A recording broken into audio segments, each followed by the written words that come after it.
Do you want to sound more natural, more fluent, and more advanced when you're speaking business English? Well, you might be surprised to find out that you're making this common mistake, which is definitely not helping you, and my cat is not helping me with this video, but that's okay.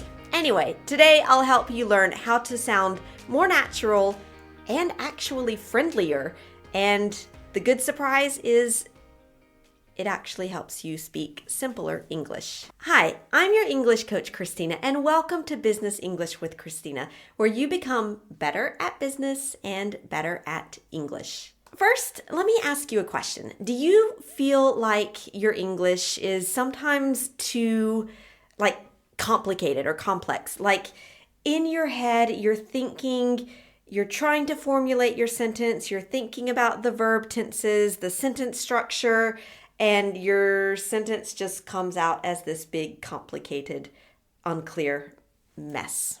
And then people don't quite react the way that you hoped. Like, you see on their face, they're like... Well, if that sounds like you, first of all, you're not alone. You can feel reassured.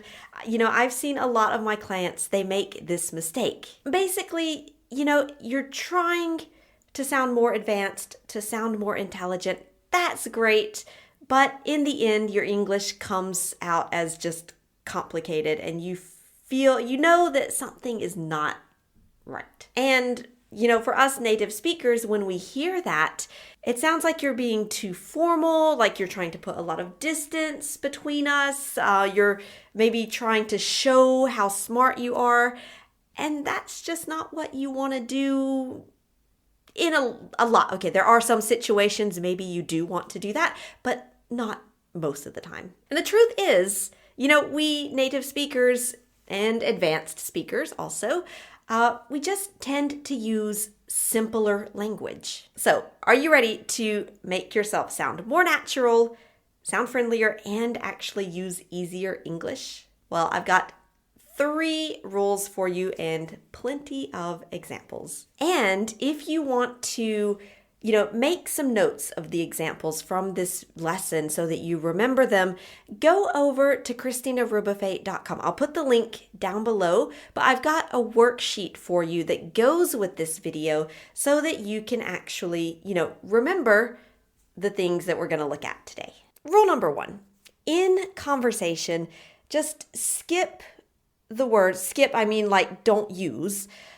Don't use those words that we only use in writing in English. Maybe you know which ones I mean, and maybe you're guilty of this. I know some of you are, but that's okay. We all make mistakes. Things like therefore, nevertheless, moreover, notwithstanding, whereas.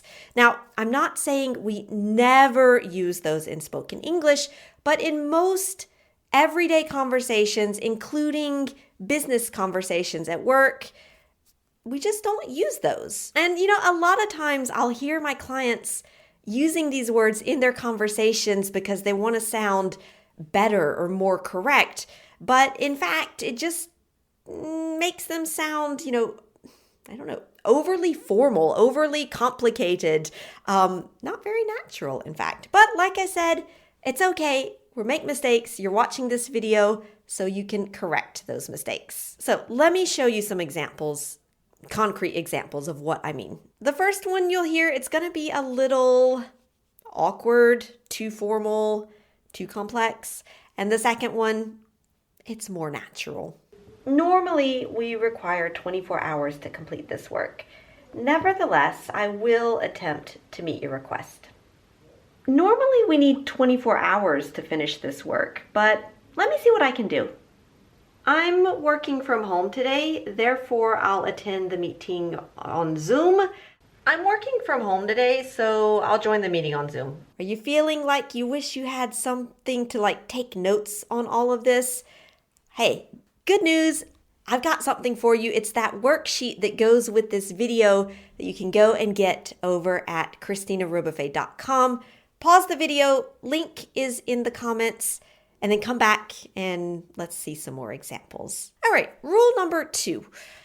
Avoid being overly formal and possibly annoying other people. So there are some expressions that you may have learned, back in school, for example, that are not actually the way that we speak English in everyday life. And you'll see that when you're speaking more simply, you actually create a better rapport with the other person because you're not creating distance with overly formal language.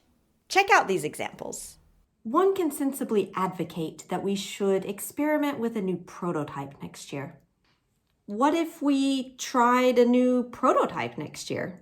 And in that first example there, I can totally imagine in my head some very stuffy, unfun grammar teacher telling their students that they have to use the most sophisticated words in the English language. No, you don't have to do that.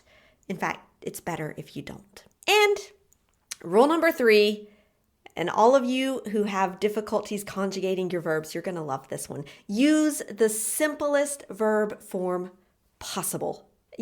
I know that English has a lot of verb tenses, and I even made an entire video on all of the verb tenses in English. But the good news is that most of the time, we only use a few of them. And so when you're not sure, choose the simplest option. So when do you think you will have completed the report? So when do you think you'll finish the report? Has everyone received the agenda? Did everyone receive the agenda?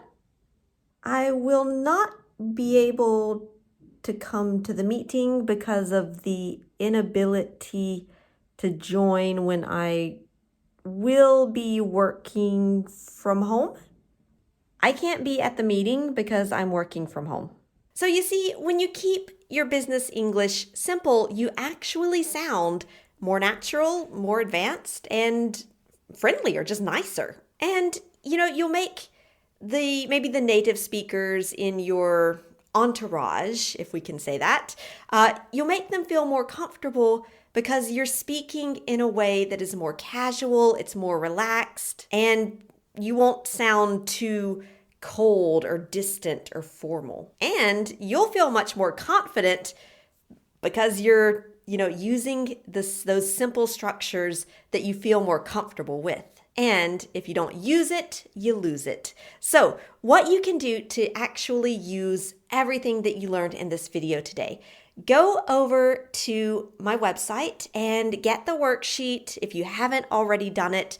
You can come back, watch this video again, make some notes, and I promise that repetition is going to lead to remembering. And if you found this lesson helpful for you, there are 3 things that I would love for you to do and that would really help me. The first thing is give this video a little thumbs up on YouTube and subscribe to my channel so I can continue, sharing these business English lessons with you. Like I said, go and get that worksheet so that you can remember what you've learned today. And go back and watch that lesson on all of those different verb tenses, and you'll see that yes, there are some complex verb tenses, but you don't need all of them. Good news there. All right, thank you so much for improving your English with Business English with Christina, and I'll see you next time.